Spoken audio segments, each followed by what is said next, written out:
दोस्तों नमस्कार। आप देख रहे हैं एग्ज़ाम वर्ल्ड स्टडीज़ ग्रुप और एग्ज़ाम वर्ल्ड स्टडीज़ ग्रुप के माध्यम से आज हम जो है उत्तरी अमेरिका महाद्वीप को कवर कराएंगे कि उत्तरी अमेरिका महाद्वीप में कौन कौन से इम्पॉर्टेंट क्वेश्चंस हैं जो कि आपसे पूछे जाते हैं। उत्तरी अमेरिका की क्या क्या विशेषताएं हैं, इन्हीं मुद्दों पे आज जो है हम बात करेंगे। तो चलिए बिना देर किए हुए हम शुरू करते हैं उत्तरी महाद्वीप के अमेरिका महाद्वीप के कुछ महत्वपूर्ण पहलुओं को। सबसे पहले ये देख लीजिए कि जो उत्तरी अमेरिका महाद्वीप है इसमें टोटल देशों की संख्या कितनी है। तो इसमें टोटल देशों की संख्या है 29, यानी 29 देश हैं इसमें। और ये जो है उत्तरी अमेरिका को जो ये महाद्वीप है इसका एक भाग है ये 49 डिग्री सेंटीग्रेड। ठीक, ये जो लाइन जा रही है 49 डिग्री, ये जो है अमेरिका और कनाडा, यानी अमेरिका जो देश है और कनाडा के बीच से एक लाइन बनाती है। इसके नीचे अमेरिका हो जाता है और इसके ऊपर कनाडा हो जाता है। ये दोनों देश के बीच की सीमा बनाती है। अब देखिए कि जो ये अमेरिका महाद्वीप है यानी उत्तरी अमेरिका महाद्वीप है, इसके पूरब में जो है अटलांटिक महासागर है, इसके पश्चिम में प्रशांत महासागर है, इसके उत्तर में आर्कटिक महासागर है और दक्षिण में जो है मैक्सिको की खाड़ी है। ठीक है, ये तो इसका सीमांकन हुआ। यहाँ से आप देखेंगे तो ये पनामा नहर जो है, ये पनामा नहर क्या करती है कि उत्तरी अमेरिका को दक्षिणी अमेरिका महाद्वीप से जोड़ने का काम करती है। ये पनामा नहर बनाई गई है। अब पनामा नहर के बारे में एक चीज़ थोड़ा सा फैक्ट देख लीजिए। एक बार आईएएस में क्वेश्चन आया है और ये क्वेश्चन क्या है कि वह कौन सी नहर है जिसमें कि लॉक सिस्टम है। यानी लॉक सिस्टम का मतलब ये है कि ये पनामा नहर को, इस पनामा देश को, यानी ये अटलांटिक महासागर से ये प्रशांत महासागर को जोड़ने का काम करती है पनामा नहर। इसमें है क्या कि देखिए जब इधर से इधर जाएंगे तो इसकी ऊंचाई बढ़ जाती है। अब ऊंचाई बढ़ने के कारण होता क्या है कि पानी की मात्रा कम हो जाती है। अब जब पानी की मात्रा कम हो जाती है, बड़ी बड़ी जो जहाज़ें हैं उनको निकलने में दिक्कत होती है। तो इसके लिए एक सिस्टम बनाया गया है। वो क्या सिस्टम बनाया गया है कि जब इधर से पानी चढ़ता है तो बीच में इसको लॉक कर दिया जाता है। जब आगे जहाज बढ़ जाती है तो इसको लॉक कर दिया जाता है, जिससे कि ये पानी इधर बना रहे और आसानी से जहाज जो है इसमें प्रवाहित हो जाए। ठीक, तो यानी जगह जगह इसमें गेट बनाए गए हैं, एक तरह से ये समझ लीजिए। और वो गेट क्यों बनाए गए हैं? पानी को रोकने के लिए। ये नहर फुल कृत्रिम नहर है, यानी मानव द्वारा इसको बनाया गया है। ये चीज़ें जो है आप समझ लीजिए। अब देखिए कि अमेरिका महाद्वीप के बारे में थोड़ा सा इसके ऐतिहासिक साक्ष्य के बारे में जान लें कि अमेरिका महाद्वीप को कोई नहीं जानता था कि अमेरिका महाद्वीप नाम का भी कोई महाद्वीप है या यहाँ भी कुछ देश हैं जहाँ पे लोग रहते हैं। सबसे पहले क्या हुआ कि 1492 ईस्वी में, ठीक है ना, 1492 ईस्वी में इसमें क्या हुआ कि कोलंबस जो है यहाँ पे गया। ठीक, और जो कोलंबस यहाँ पे गया तो यहाँ के क्षेत्रों को देखने, सोचने और समझने का प्रयास किया और इसको नाम दिया न्यू वर्ल्ड, यानी नई दुनिया। ठीक, और इसके आसपास छोटे छोटे सारे द्वीप हैं। ये द्वीपी देश, इसका नाम जो रखा गया इन्हीं के द्वारा, ये वेस्ट इंडीज। ये चूंकि गया था इंडिया को खोजने के लिए, लेकिन ये पूरब न आकर के, यानी यूरोप से जब ये गया तो ये गया था इंडिया की खोज में, लेकिन ये जाना था पूरब और चला गया पश्चिम। अब जो इसको ये द्वीप मिले, इसी का नाम ये रख दिया वेस्ट इंडीज, यानी इसको लगा कि इंडिया यही है तो इसलिए इसको वेस्ट इंडीज का नाम दे दिया गया। आज भी जो है हमारे यहाँ जो क्रिकेट टीम खेलने के लिए आती है, वेस्ट इंडीज की टीम, तो देखिए ये वेस्ट इंडीज की जो टीम बनी हुई है वो किसी एक देश की टीम नहीं है। यहाँ छोटे छोटे कई सारे देश हैं, जैसे क्यूबा है, जमैका है, ये छोटे छोटे तमाम देश हैं, ठीक है ना। और इन्हीं देशों के 2-4 एक खिलाड़ी मिल करके और एक बड़ी टीम बनाए हैं जिससे वेस्ट इंडीज नाम दिया गया है, ठीक। तो वेस्ट इंडीज तो कोई देश नहीं है। वेस्ट इंडीज क्या है कि ये पश्चिम के द्वीप हैं और इस द्वीप में छोटे छोटे देश हैं और उन्हीं देशों से मिल करके एक संयुक्त रूप से टीम बनाई गई है जिस टीम का नाम रखा गया है वेस्ट इंडीज की टीम क्रिकेट। तो ये चीज़ें आप लोगों को क्लियर होना चाहिए। और इसी चीज़ को बताया था कौन? कोलंबस ने। अब हुआ क्या कि उसके बाद जो है एक पुर्तगाली यात्री है अमरीगो वेस्पूसी। अमरीगो वेस्पूसी जो है 1497 से लेकर के 1505 तक इनकी यात्रा करता है और इनके एक एक चीज़ को देखने का प्रयास करता है और इसी के नाम पर, यानी अमरीगो वेस्पूसी के नाम पर ही अमेरिका महाद्वीप का नाम पड़ता है, ठीक है। तो पहले वाले महाद्वीप का उत्तरी अमेरिका और नीचे वाले जो है उसी के आधार पर उसको दक्षिणी अमेरिका कहा गया। तो आपसे कभी कभी पूछा जाए कि अमेरिका का नाम किसके नाम पे पड़ा, तो ये पुर्तगाली यात्री है अमरीगो वेस्पूसी, इसी के नाम पर इसका नाम पड़ा है अमेरिका महाद्वीप या अमेरिका, ठीक। अब ये चीज़ें तो हो गई इसकी ऐतिहासिक विशेषता के बारे में कि ये घटना थी और इस घटना से निकल करके ये अमेरिका आया। अब हुआ क्या कि देखिए यहाँ पे पहले रेड इंडियन नामक जनजातियाँ रहा करती थी। यहाँ कोई सभ्य व्यवस्था नहीं थी, रेड इंडियन रहा करते थे और यही यहाँ के मूल निवासी थे। बाद के समयों में यहाँ पे क्या हुआ कि अंग्रेज जा कर के बसना शुरू कर दिए, यानी पश्चिम से यूरोप से अंग्रेज़ों ने जा कर के यहाँ पे बसना शुरू कर दिया। अंग्रेज़ों के साथ साथ ही कुछ पुर्तगाली गए, कुछ स्पेन वाले गए, कुछ डच भी गए। ये तमाम जो यूरोप के लोग थे इन क्षेत्रों में आ करके बसना शुरू कर दिए। लेकिन अंततः जो यहाँ पे सफलता मिली वो अंग्रेज़ों को सफलता मिली और ये आकर के यहाँ पे क्या हुए कि पूरी तरह से अपनी बस्तियाँ बसा लिए और एक तरह से ये कहिए कि इन्होंने अमेरिका को क्या कर लिया, अपने अधीन कर लिया। अब हुआ क्या कि एक घटना घटी 1786 ईस्वी में। कब? 1776 ईस्वी में 4 जुलाई 1776 को। 4 जुलाई 1776 को घटना ये घटती है कि देखिए इसके छोटे छोटे पूर्वी ही 13 राज्य थे और इन राज्यों से जो बड़े पैमाने पर शोषण, जैसे भारत में शोषण कर रही थी ईस्ट इंडिया कंपनी, उसी तरह से अंग्रेज यहाँ से भी इनके संसाधनों का बड़े पैमाने पर दोहन कर रहे थे। अब जो ये लोग थे, चूंकि ये तो बस्तियाँ अधिकांश अंग्रेज लोगों की ही थी, लेकिन यहाँ के अब ये मूल निवासी बन गए थे और मूल निवासी बन करके और यहाँ के लोगों के साथ मिल करके अब ये व्यापार वाणिज्य करना शुरू कर दिए थे। अब इसलिए ये सोचते थे कि अब हमारे ऊपर जो अंग्रेजी हस्तक्षेप है वो जो है बेईमानी है, हमको स्वतंत्र घोषित कर दिया जाए, हम यहाँ रह करके इसको डेवलप करेंगे, इसको विकसित करेंगे, जो भी करेंगे ये हम अपने संसाधनों से, अपने मेहनत के बल पे करेंगे। अब इस स्थिति को लेकर के इन्होंने अंग्रेजी सत्ता का विरोध करना शुरू कर दिया और इसी घड़ी में एक घटना हुई थी, क्योंकि यहाँ पे भी जिस तरह से भारत में चाय और चीनी का व्यापार होता था उसी तरह से यहाँ पे भी चाय का व्यापार होता था। अब एक बार की घटना हुई कि यहाँ पे जब अंग्रेज आए और ये चाय पर टैक्स बढ़ा रहे थे, तो यहाँ के कुछ स्वतंत्रता सेनानियों ने अंग्रेजों की नाव रोक करके और उस चाय की जो पेटी थी उसको जो है बोस्टन नामक बंदरगाह पे उतार करके जल में फेंक दिए।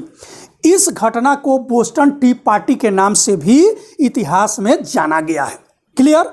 अब यहीं से जो है अमेरिकी क्रांति की शुरुआत होती है और जॉर्ज वाशिंगटन के नेतृत्व में, किसके नेतृत्व में? जॉर्ज वाशिंगटन के नेतृत्व में अमेरिका के ये 13 प्रांत जो है क्या हुए कि एकत्रित हुए और इन्होंने मिल करके क्रांति छेड़ी और अंततः जो है अंग्रेजों से अमेरिका को स्वतंत्रता मिली कब? 4 जुलाई 1776 को। और जॉर्ज वाशिंगटन जो है अमेरिका के प्रथम राष्ट्रपति बने।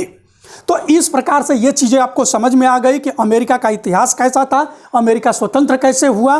ठीक, क्योंकि देखिए जो ये अमेरिका महाद्वीप है, इसमें महत्वपूर्ण जो टॉपिक है या यहाँ से जो प्रश्न पूछे जाते हैं अमेरिका यानी संयुक्त राज्य अमेरिका से पूछे जाते हैं, इसलिए हम जो है इस पर ज़्यादा थोड़ा सा फोकस कर रहे हैं।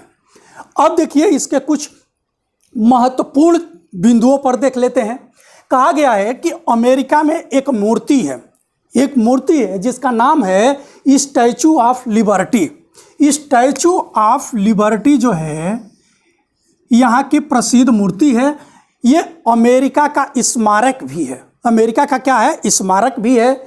इसे जो है 1984 ईस्वी में विश्व विरासत सूची में भी शामिल किया गया है। अब देखिए इस स्टैचू का कुछ ऐतिहासिक पहलू है, उसे भी आप जान लीजिए। ये जो स्टैचू ऑफ लिबर्टी है ये अमेरिका को दी गई थी गिफ्ट में। किसके द्वारा? फ्रांस के द्वारा दी गई थी। ठीक है ना, ये फ्रांस के द्वारा दी गई थी और ये तांबे की मूर्ति है। और कितनी फीट ऊंची है? ये 305 फीट ऊंची मूर्ति है जिसे फ्रांस के द्वारा अमेरिका को दी गई थी। और क्यों दी गई थी? देखिए क्योंकि फ्रांस में भी समानता स्वतंत्रता के लिए क्रांति हुई थी और वो क्रांति सफल हुई थी। और उसी तरह से कहाँ पे? अमेरिका में भी स्वतंत्रता समानता के लिए क्रांति हुई और इसी से प्रेरित होकर के फ्रांस ने अमेरिका को ये चीज़ें जो है गिफ्ट किया था। तो इस चीज़ को आप लोग जान लीजिएगा। अब चलिए हम जो है इस महाद्वीप में कुछ जो हैं महत्वपूर्ण फैक्ट हैं उस चीज़ को देख लेते हैं। है क्या कि देखिए यहाँ पे कुछ बेसिन हैं। ठीक, बेसिन हैं। और बेसिन क्या है आगे देख लीजिए। ये जो अमेरिका का ये जो दक्षिणी भाग है यहाँ पर एक ग्रेट बेसिन है। और इस ग्रेट बेसिन की विशेषता ये है कि यहाँ पर बड़ी बड़ी नदियाँ जो है इसमें निकली हैं और निकल करके आ करके इसी ग्रेट बेसिन में समाहित हो जाती हैं। ठीक, यही ग्रेट बेसिन जो है यहाँ पर एक डेथ वैली है। ठीक, यानी मृत घाटी डेथ वैली के नाम से जाना जाता है। तो आपसे कई बार क्वेश्चन पूछा जाता है कि डेथ वैली जो है कहाँ पे है? तो डेथ वैली जो है ये संयुक्त राज्य अमेरिका में है। ये किस बेसिन में है? ग्रेट बेसिन में है। और डेथ बेसिन जो है अपनी उष्णता के लिए प्रसिद्ध है। किसके लिए प्रसिद्ध है? उष्णता के लिए, यानी अपने गर्मी के लिए। यहाँ बड़े गर्मी होती है तो उष्णता के लिए प्रसिद्ध है। और यहाँ पे बड़े पैमाने पर जैव विविधता भी पाई जाती है। ठीक, तो ये चीज़ें आपको जान लेना है। जैसे कि हमारे यहाँ शांत घाटी है और यहाँ पे क्या है कि डेथ वैली है, यानी डेथ घाटी है। तो ये चीज़ें आपको क्लियर हुआ। अब देखिए कि यहाँ पे कुछ शील्ड है। ठीक, और कुछ कैनन है। कैनन का मतलब ये होता है कि जैसे कि जो नदियां हैं और नदियों में बीच बीच में बहुत बड़े बड़े खंडहर बन गए। तो चूंकि पहाड़ी पठारी से नदियां निकलती है और बीच बीच में बड़े बड़े खंडहर वहां बन जाते हैं, उसी को कैनन के नाम से जाना जाता है। तो यहाँ पे कुछ शील्ड और कुछ कैनन है, उसके बारे में भी हम लोग देख लेते हैं। देखिए कनाडियन शील्ड के दक्षिण में 5 मीठे पानी की झील है। जो ये कनाडा है यहाँ पे ये कनाडियन शील्ड है। और ये जो है प्री कैम्ब्रियन युग में ये शील्ड बना था। और इस शील्ड में बड़े पैमाने पर चांदी, तांबा, मैग्नीज, लोहा, ये धातुएं जो है पाई जाती है। ठीक है, अब देखिए कि कह रहा है कि इस शील्ड में मीठे पानी की 5 झीलें पाई जाती हैं। और ये जो 5 झील है वो कौन कौन सी झील है? ये झील है सुपीरियर झील। ये मीठे पानी की विश्व की सबसे बड़ी झील है। आपसे प्रश्न पूछा जाता है इसलिए इसको याद कर लीजिएगा। तो सुपीरियर झील, हारून झील, मिशिगन झील, ईरी झील और ओंटारियो झील। ठीक, तो यही ये 5 झीलें हैं। और ओंटारियो झील पर विश्व प्रसिद्ध नियाग्रा जलप्रपात है। ठीक, आपसे पूछा जाएगा कि नियाग्रा जलप्रपात किस झील पर स्थित है? तो नियाग्रा जलप्रपात जो है स्थित है ओंटारियो झील पे। ये चीज़ें जो है क्लियर हुआ। अब देखिए कुछ नदियां हैं इस महाद्वीप की, कुछ महत्वपूर्ण नदियां हैं, उसके बारे में भी हम लोग देख लेते हैं। तो देखिए इसमें जो है हडसन नदी, ठीक, हडसन नदी है, मैकेंजी नदी है, मिसिसिपी नदी है, मिसौरी नदी है, कोलोराडो नदी है, नेल्सन नदी है, सेंट लॉरेंस नदी है और रेड नदी है, ठीक। विश्व प्रसिद्ध ग्रेट कैनियन किस नदी पर स्थित है? कोलोराडो नदी पर ही स्थित है। कैनियन के बारे में आप लोगों को बता ही दिया। और देखिए न्यूयॉर्क शहर जो है स्थित है किस नदी पर? हडसन नदी पर ही न्यूयॉर्क शहर आपका स्थित है।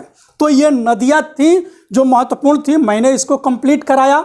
अब देखिए कि अब कुछ जो है महत्वपूर्ण जैसे शील्डों के बारे में भी देख लीजिए। कनाडियन शील्ड, अल्पेशियन पर्वत, मध्यवर्ती विशाल मैदान और पश्चिमी कैल्डेरा, ये भी कहाँ पे हैं? ये उत्तरी अमेरिका में ही हैं। इस चीज़ को देख लीजिएगा, कनाडियन शील्ड, अल्पेशियन पर्वत, मध्यवर्ती विशाल मैदान और पश्चिमी कैल्डेरा, ये क्या है कि इसी 4 भागों में, मतलब अब एक तरह से कहिए कि जो उत्तरी अमेरिका महाद्वीप है इसको 4 भागों में बांटा जाता है। किस किस भाग में? कनाडियन शील्ड, एक कनाडियन शील्ड कहते हैं, दूसरे को अपलेशियन पर्वतमाला कहते हैं, तीसरे मध्यवर्ती विशाल मैदान और चौथे को पश्चिमी कैल्डेरा के नाम से जाना जाता है, ठीक।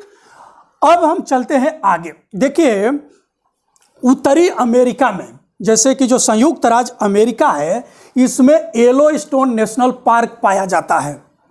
यहाँ पे येलोस्टोन नेशनल पार्क, और कई बार एग्जाम में पूछा गया कि येलो नेशनल पार्क जो है कहाँ पे है? ये है आपके अमेरिका में, और ये ओल्ड फेथफुल गीजर के नाम से जाना जाता है, ठीक है ना।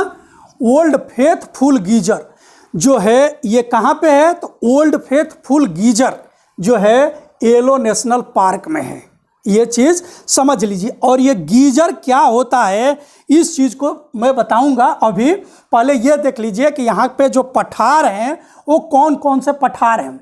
लॉरेंस का पठार, ओजार्क का पठार, कैलोराडो पठार, कोलंबिया पठार, मैक्सिको पठार, ये सब जो हैं यहाँ पे पठार पाए जाते हैं, इनका ये नाम है, ठीक। अब देख लीजिए मैं एक चीज़ थोड़ा सा और आप लोगों को इसमें बता दूं कि ये जो अमेरिका, उत्तरी अमेरिका महाद्वीप का ये पश्चिमी भाग है, ठीक। और ये पश्चिमी भाग है, यहीं से ये आपके ये जो है रॉकी पर्वतमाला निकलती है, ठीक है ना। ये देख लीजिए यहाँ से ये रॉकी पर्वतमाला इस तरह से ये निकल करके आई है। अब यहाँ पे हुआ है क्या कि यहाँ जो है गर्म पानी के कुछ छोटे छोटे यहाँ पे गीजर बोलते हैं, यानी गर्म पानी के स्रोत हैं। जगह जगह पे इस क्षेत्रों में गर्म पानी के स्रोत निकलते हैं जिसे कि गीजर के नाम से जाना जाता है। इसके पश्चिमी तट पर जो है यहाँ पे ठंडी जलधाराएं बहती हैं, और इन ठंडी जलधाराओं के कारण जो है इसके पश्चिमी तट पर जो है क्या है कि शुष्क मरुस्थल भी पाए गए हैं। शुष्क मरुस्थल जो है यहाँ पे पाए जाते हैं। इसके पूर्वी क्षेत्र पे यहाँ पर जब जाएंगे तो यहाँ पे कई सारे डागर बैंक पाए गए हैं, ठीक है ना। और डागर बैंक क्यों पाए गए हैं कि क्योंकि इधर से एक गर्म जलधारा आती है और यहाँ से ठंडी जलधारा। गर्म जलधारा और ठंडी जलधारा के दोनों के मिलने से क्या होता है कि यहाँ पे एक ऐसी जलवायु का निर्माण होता है जिससे कि बड़े पैमाने पर पादप पलक यानी वनस्पतियाँ उग जाती है इस पानी में, और इन वनस्पतियों को खाने के लिए बड़े पैमाने पर दूर दूर से यहाँ पे मछलियाँ आती हैं। इसलिए यहाँ पे कई सारे बैंक पाए गए हैं जहाँ पे कि बड़े पैमाने पर क्या किया जाता है कि मछली का उत्पादन किया जाता है, ठीक। तो ये क्षेत्र हो गए। अब एक चीज़ और भी आप लोग जान लीजिए कि जैसे आप देखेंगे कि यहाँ पे ये जो झील हैं, ये जो 5 झील है, अब यहाँ से आप सुने होंगे कि बार बार अमेरिका में क्या है कि हरिकेन या इस तरह के बड़े बड़े यहाँ पे तूफान आते हैं। और ये तूफान क्यों आते हैं? तो देखिए ये चक्रवाती तूफान है। जब ये चक्रवाती तूफान यानी कम दाब बनता है तो यहाँ से ये अटलांटिक महासागर से पवनें ऊपर उठती हैं, और जब ये पवन ऊपर उठती हैं तो स्थल की तरफ भागती हैं। जैसे ही स्थल की तरफ भागती हैं तो ये क्या होता है कि जो ये नदियाँ हैं, ये जो झीलें हैं और जो ये नदी है, यहाँ से जब ये अंदर जाती है तो उसे पानी यानी नमी की मात्रा ले लेती हैं, और जैसे ही इसको नमी मिल जाता है ये और तेज हो जाती हैं और ये पूरे अंदर तक जा कर के अमेरिका को तबाही मचा देती हैं। तो आप लोग एक चीज़ और भी समझ लीजिए कि जो ये तूफान उठते हैं, और जब तूफान उठते हैं तो नमी जैसे ही पाते हैं इनकी जो गति होती है तेज हो जाती है। जब तक ये शुष्क रहेंगे तब तक तो क्या होता है कि इनमें बहुत ज़्यादा प्रभाव नहीं पड़ता, लेकिन जैसे ही इनमें क्या हो जाता है कि इनको नमी की मात्रा मिल जाती है, ये जो है तेज़ी से अपने गति को बढ़ा देते हैं। क्लियर? तो क्यों गति बढ़ती है ये चीज़ें आप समझ गए हैं। अब मैं बताने जा रहा हूँ कि अमेरिका के कुछ जो महत्वपूर्ण नगर हैं उसके बारे में, कि अमेरिका के जो कुछ महत्वपूर्ण नगर हैं वो कौन कौन से हैं, इनकी क्या विशेषता है, इसको भी आप लोग देख लीजिए। देखिए, अमेरिका के जो महत्वपूर्ण नगर है इसमें है अटलांटा, और ये अटलांटा नगर जो है ये जॉर्जिया में है। किसमें है? ये जो जॉर्जिया यहाँ का प्रदेश है उसका ये नगर है अटलांटा, और ये इसलिए प्रसिद्ध है कि जो कोको कोला आप लोग पीते हैं, इस कोको कोला का आविष्कार जो है इसी अटलांटा शहर में हुआ था। तो कभी आप लोगों से प्रश्न पूछा जाए कि कोको कोला का आविष्कार कहाँ पे हुआ, तो अटलांटा शहर में। ये बोस्टन, तो बोस्टन शहर के बारे में मैं आपसे चर्चा किया कि बोस्टन की टी पार्टी जो है यही बोस्टन शहर में घटना घटी थी। बोस्टन एक बंदरगाही शहर है। दूसरा है, अगला है डेट्राइट। डेट्राइट जो है किस लिए प्रसिद्ध है? डेट्राइट प्रसिद्ध है ऑटोमोबाइल उद्योग के लिए। ठीक है ना? ये मिशिगन शहर का, मिशिगन प्रांत का एक शहर है, और ये जो है ये प्रसिद्ध है किसके लिए? ये प्रसिद्ध है ऑटोमोबाइल उद्योग के लिए। ह्यूस्टन, ह्यूस्टन जो है ये टेक्सास शहर का सबसे बड़ा बंदरगाह है। ह्यूस्टन जो है ये अमेरिका का टेक्सास नगर है, टेक्सास प्रांत, और इसी का ये नगर है ह्यूस्टन। ये आप लोग याद रखिए। न्यूयॉर्क, न्यूयॉर्क को सभी लोग जानते हैं। न्यूयॉर्क में यूएनओ का मुख्यालय भी है। न्यूयॉर्क को बिग एप्पल के नाम से भी जाना जाता है। यह अपने बड़े बड़े भवनों के लिए प्रसिद्ध है। यह अमेरिका की सांस्कृतिक और वित्तीय राजधानी भी है। ठीक। अगला शहर है सैन फ्रांसिस्को। सैन फ्रांसिस्को को फैशन नगरी के नाम से भी जाना जाता है। यहाँ पे आप देखेंगे कि जैसे कि जो हॉलीवुड है, हॉलीवुड की जो फिल्में हैं यहीं पे बनती है, यानी सैन फ्रांसिस्को में ही। वाशिंगटन डीसी, वाशिंगटन डीसी जो है अमेरिका की राजधानी है। यहाँ पर जो है व्हाइट हाउस यहीं पे है, और पेंटागन, पेंटागन जो है व्हाइट हाउस यानी जिस राष्ट्रपति निवास, पेंटागन यानी रक्षा मुख्यालय, उसी पेंटागन पर जो है 11 सितंबर को क्या हुआ था, जो हमला हुआ था, ये आप लोगों को याद है। ठीक। तो ये जो है, और यहीं से भू उपग्रह प्रक्षेपण केंद्र यानी वाशिंगटन डीसी में ही अमेरिका का भू प्रक्षेपित केंद्र है। भू प्रक्षेपित केंद्र जो है यानी यहाँ से जो भू स्थैतिक उपग्रह उसके जो भेजे जाते हैं वो कहाँ से भेजे जाते हैं? वाशिंगटन डीसी से ही। अब भू प्रक्षेपित उपग्रहों के बारे में आप समझ लीजिए कि ये जो केंद्र बनाए जाते हैं भूमध्य रेखा के नज़दीक, यानी कम से कम दूरी रहे भूमध्य रेखा की, जिससे कि उसको भेजने में कम ऊर्जा जो है व्यय करना पड़े। ठीक। तो ये जो है अमेरिका महाद्वीप से कुछ महत्वपूर्ण फैक्ट थे या कुछ विशेष जानकारी थी जो कि आपके एग्जाम के लिए महत्वपूर्ण है, मैंने उसे क्लियर कराया। अब जब हम इसके एक एक देशों के बारे में बताएंगे तो उसकी डिटेल जानकारी जो है हम आप लोगों को देंगे। तब तक के लिए आप लोग, हमारी ये वीडियो आप लोगों को अच्छी लगी हो तो हमारे इस चैनल को लाइक कर दीजिएगा, चैनल पे नए हैं तो इसे सब्सक्राइब कर लीजिएगा, और हाँ, वीडियो अच्छी लगी हो तो इसे शेयर ज़रूर करिएगा, जिससे कि हम और अच्छी से वीडियो आप लोगों के लिए लाते रहें। धन्यवाद।